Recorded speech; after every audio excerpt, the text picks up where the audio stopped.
LPU ప్లేస్మెంట్ల రికార్డులు సృష్టిస్తోంది. Final year student 2.5 కోట్ల ప్యాకేజ్ పొందుతున్నారు. 1700 మందికి పైగా ఎల్పియు స్టూడెంట్స్ 10 లక్షల నుంచి 2.5 కోట్ల ప్యాకేజెస్ పొందారు. విద్యా విప్లవం ప్రారంభమైంది లవ్లీ ప్రొఫెషనల్ యూనివర్సిటీలో. మిగులు జలాలు ఉంటాయో లేదో అంచనా వేయకుండా గోదావరి బనకచెర్ల ప్రాజెక్టు నిర్మాణం చేపట్టడం సరికాదన్నారు వైఎస్ఆర్సీపీ అధ్యక్షుడు మాజీ ముఖ్యమంత్రి వైఎస్ జగన్మోహన్ రెడ్డి. ఇంద్రావతి ప్రాజెక్టు నుంచి నీళ్లు రావటం లేదని, కేంద్రం మద్దతుతో ఛత్తీస్గఢ్ ప్రభుత్వం వాటిని అడ్డుకుంటోందన్నారు. కేంద్రం ప్రతిపాదన ప్రకారం పోలవరం ఎత్తు తగ్గించేందుకు చంద్రబాబు ప్రభుత్వం ఒప్పుకుందని, దానివల్ల ప్రాజెక్టు ప్రశ్నార్థకంగా మారుతోందన్నారు. పోలవరం ప్రాజెక్టు 45.72 మీటర్ల ఎత్తులో ఉంటేనే మిగులు జలాలు కృష్ణాకు తరలించే అవకాశం ఉందన్నారు. కేంద్రం ఒప్పుకోకపోతే రాష్ట్ర ప్రభుత్వమే 15,000 కోట్లు సమీకరించి పోలవరం ఎత్తును పెంచాల్సిన అవసరం ఉందన్నారు. ప్రాణహిత, ఇంద్రావతి నీటి విడుదల, మిగులు జలాలపై అంచనాకు వచ్చిన తర్వాతే గోదావరి బనకచెర్లపై ముందుకు సాగాలన్నారు YS Jaganmohan Reddy. See, on one side, the central government has blocked Indravati. The Chhattisgarh government is going ahead to harness the Godavari waters, blocking Indravati. Tributaries of Godavari are, one comes from Nasik into Telangana, one comes from Indravati, which comes from Chhattisgarh, Pranahita, which also comes from Chhattisgarh, and Sabari, which comes from Orissa into Andhra Pradesh. So these are the 4 tributaries of Godavari.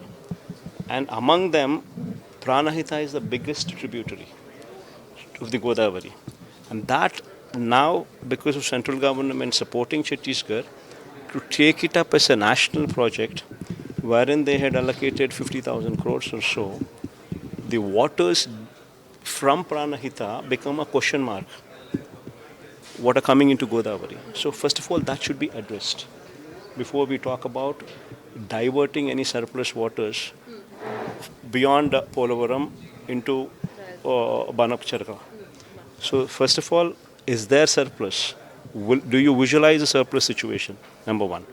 And number two, the Polavaram height per se, what Chandrababu Naidu compromised for 41.72 rather than 45.72 is once again a compromise. If you were to store the water up to 45.72 meters alone, only then you can think about utilizing that waters or diverting those waters into Krishna. So if the height of Godavari is restricted to 41, then if you do not increase the height, go up to 45.72, then Banakacherla becomes a question mark. So if central government stops funding and restricts it to 41.72, then the state government's responsibility is to figure out a way to mobilize another 15,000 crores so as to meet the R&R package, so as to store the water up to 45.72 meters. So that should be the first priority.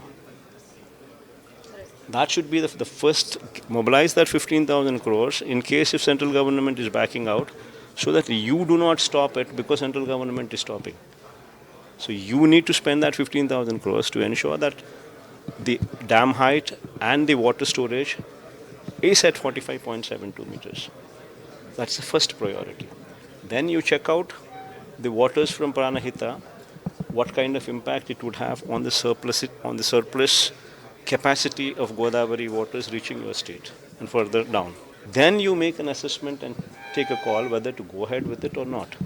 Obviously nobody can stop you because you were the last riparian state. Because if the waters were to be stopped, then the waters are left. After the waters, once they reach the state of Andhra Pradesh, if they are not harnessed, they go into the sea. But then the problem is, if you spend so much of money, so much as 80,000 crores or so, and if there are no waters, then you would be dumping this money into a waste pit. So that needs to be a cautious call that state government would have to take, considering these factors now which have come up, be it Chhattisgarh going in to stop the Pranahita river. So you need to first understand whether there is surplus water or not for you to take a call, given the current changes that have taken place.